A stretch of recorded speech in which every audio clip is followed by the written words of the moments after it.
Hey guys, Gino Zero, how you doing? I hope all is well in YouTube land.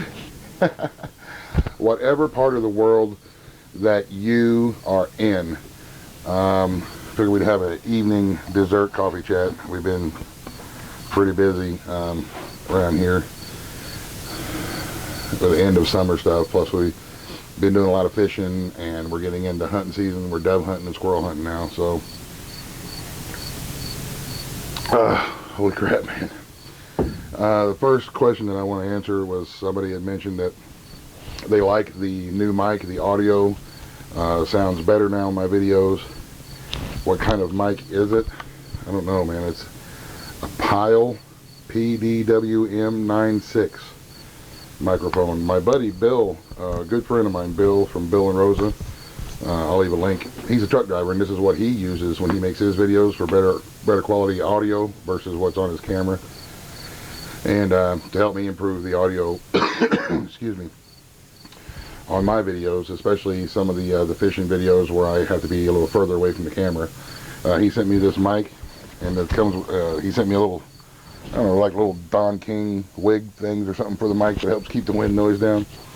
So I'm still trying to figure it all out, how to use it, and I hope it sounds good, and I hope it sounds better to make better audio and quality videos. So, because like I said, it's not going to be long, and we'll be out in the woods hunting and running traps and cutting firewood, and when I bring the camera along with me, if I'm a ways away from the camera, hopefully it's going to sound better since it's a wireless transmitter mic thing. So, thank you, Brother Bill.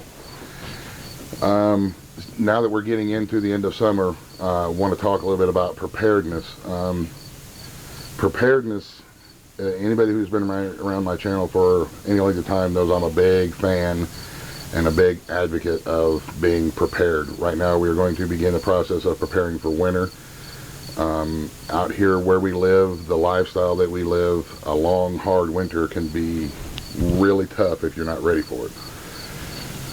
This coming weekend we're going to have our little Creek Folk Hillbilly get together, our Harvest Fest over in the hayfield.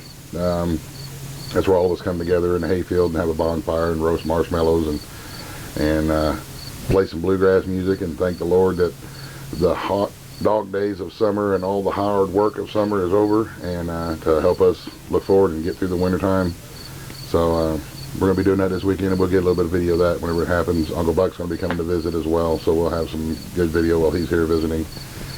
It's going to be good. But wintertime preparedness, there's nothing wrong with having a few extra days of things set aside. If it's going to be a hard winter and we get a big snowstorm, or any parts of the country gets a big snowstorm, it's just a little bit of extra peace of mind knowing, saying, well, okay, we got a foot of snow dumped on us over the course of last night, but we're okay because I got extra food, we got extra whatever it is in the, in the pantry and in the refrigerator.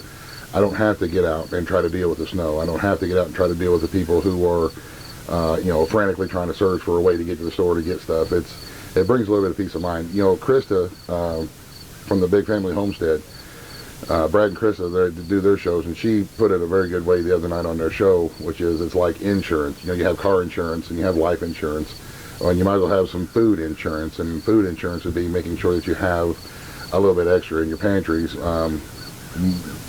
for anything that could arise. I mean, there's all kind of stuff that could arise where, you go get in your car and it doesn't start, and when you live way out like we do, quite a ways away from town, that it's a pretty big deal if you're out of everything and you got no way to go get something. So it's never a bad idea to have some things set aside. We started when I started prepping and trying to be prepared for whatever the weather or the world was going to throw at us. I started off small with what I could. We didn't have a whole lot of resources. There's not very many of us that can run out and buy a couple $1,000s worth of stuff just like that. It was got to be built up over time, and that's how I did mine. We would get a little bit of rice here, a little bit of beans here. We stock up oatmeal and cream of wheat, lemonades and Gatorades and Kool-Aids, stuff to drink, of course coffee, mashed potato flakes. If we find them on sale, we bring them home, we vacuum seal them, and we store them in buckets with lids, sealed buckets with lids, and we put all that stuff away. That way, if there comes a time where we can't get to town, we have other things that we can get into. And of course, you know, the flours and the sugars and stuff like that. There's all kinds of different things. And you know, you want to stock up things that you like. You know, if your family doesn't like pinto beans, then you don't want to buy a 50-pound bag of pinto beans, just because, well, it's not going to be very fun to sit around and eat things that you don't like.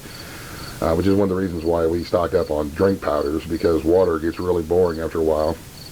And if my children, you know, if we're out doing stuff and we want to come in and get a drink, you know, after a couple of days, water, it would be really boring, and that wouldn't be good for morale. Morale is everything. If you have some good hot chow of stuff that you enjoy eating and that you like, and you have some stuff to drink that you like to drink, then your morale boosts and you feel like getting back out and going after it again. So, you know, everybody has different taste buds, so, you know, make sure that if you have a particular taste for a certain thing that you can stock up on, then it never hurts to grab a little bit of extra just in case. Better you have it and never ever need it than to really, really need it one time and not have it. Surviving sucks. Survival really sucks, and I don't want to be in a position to where we are surviving. I want to continue to live and have normalcy no matter what's going on outside the house. I want to try to keep things as normal as possible for my kids and have the food that we're used to eating and the drinks that we're used to drinking and so on and so forth. So that's the reason why we stock the things that we do.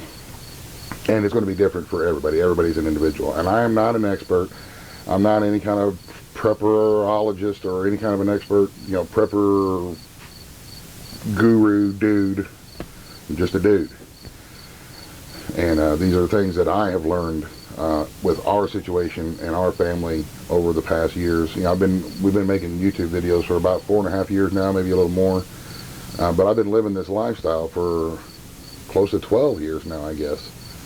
So we had already figured some things out about what's good for our family. And I would never be so arrogant as to presume I could tell you what you need to do for your family. That's something that everybody needs to figure out. I mean, if you like the, you know, eating mashed potatoes along with your supper, then by all means, if you see potato flakes on sale, get some and vacuum seal them and store them away, because there's just not a side dish. You know, you can use them for lots of things and make them, fry them up, potato cakes and potato bread and all kind of stuff you can do with mashed potatoes. So anyway, I guess the point, you know, the coffee's kicking in and I'm rambling now. I guess my point is there's always a chance that winter can be bad. For those of us that have winter, a lot of folks in the South don't have to deal with the winter like we do. But there's always a chance that winter can be very bad. I've seen 5 of the woolly worms, and they've been solid black. And all the old timers tell me, you know, black woolly worms mean a hard winter. And I kind of take that with a little bit of grain of salt, because sometimes old timers also say things like, "Don't ever use pancakes to shingle your doghouse." So, yeah, you kind of sift through, but there's always a chance that winter can be bad, and there's always a chance that we can get a nasty ice storm, and it knocks the power out for an extended period of time, and the roads are covered in ice, and you can't get anywhere. I don't care how good your four-wheel drive is.